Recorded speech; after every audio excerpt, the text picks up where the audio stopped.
Hi,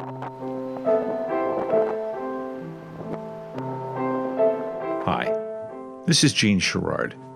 Welcome to this week's installment of Seattle Now and Then 360, where we trip the light fantastic at Seattle's Trianon Ballroom, aka Cupid's headquarters. Advertising that patrons would trip the light fantastic, the legendary Trianon Ballroom, designed by architect Warren H. Milner, opened its doors on May 20th, 1927, at 3rd Avenue and Wall Street.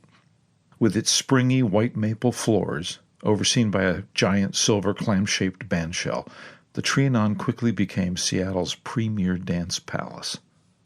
Held the same day Charles Lindbergh flew solo across the Atlantic, the Trianon's inaugural drew the City Council, Chamber of Commerce, and Bertha Landis, Seattle's first female mayor. 4,000 dancers foxtrotted to the sounds of Herb Wiedoeft and his Brunswick Recording Orchestra. Between sets, dancers were entertained by vaudeville acts and a dancing exhibition by Priscilla Ferris and George Blandford, a couple who had triumphed at a recent dance marathon in Los Angeles. The Mediterranean-style dance palace showcased the nation's biggest of big bands, including Benny Goodman, Duke Ellington, Guy Lombardo, and Louis Armstrong, along with the local Max Pilar and Vic Myers bands. In 1932, Myers, swapping bandstand for grandstand, would be elected Washington State's lieutenant governor, serving 20 years. The Trianon became Cupid's headquarters, contended Ted Harris, its longtime manager, in a 1975 Seattle Times interview, because so many guys and gals met their future mates there. Couples, he said, gathered on the long open balcony with its 17 arched windows facing 3rd Avenue for a little romantic action. For late-night swing shifts and visiting servicemen during World War II, the Trianon remained open till 5 a.m. Despite condemnation from some Seattle pulpits, couples continued dancing cheek to cheek at the Trianon until its closing in 1956.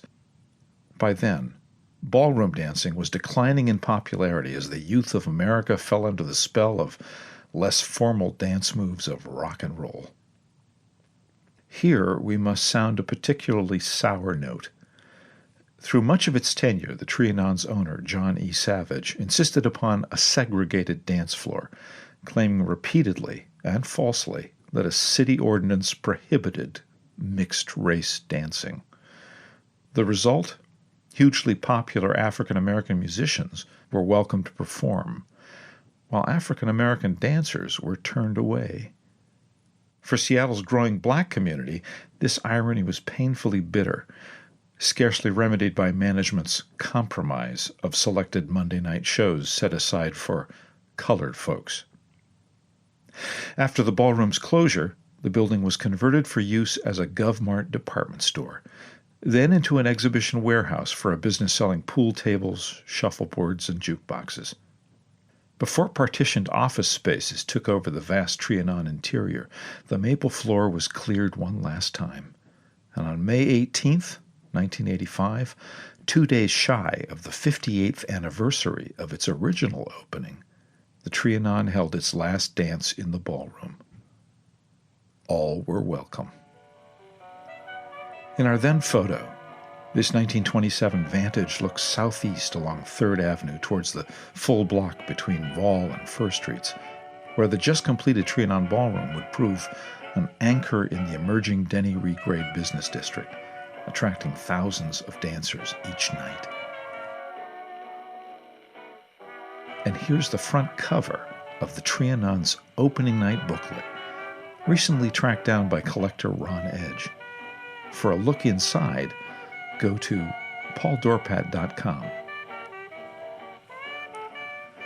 In our now photo, the Trianon interior was entirely remodeled in 1985, with stores on the ground floor and offices on the second floor.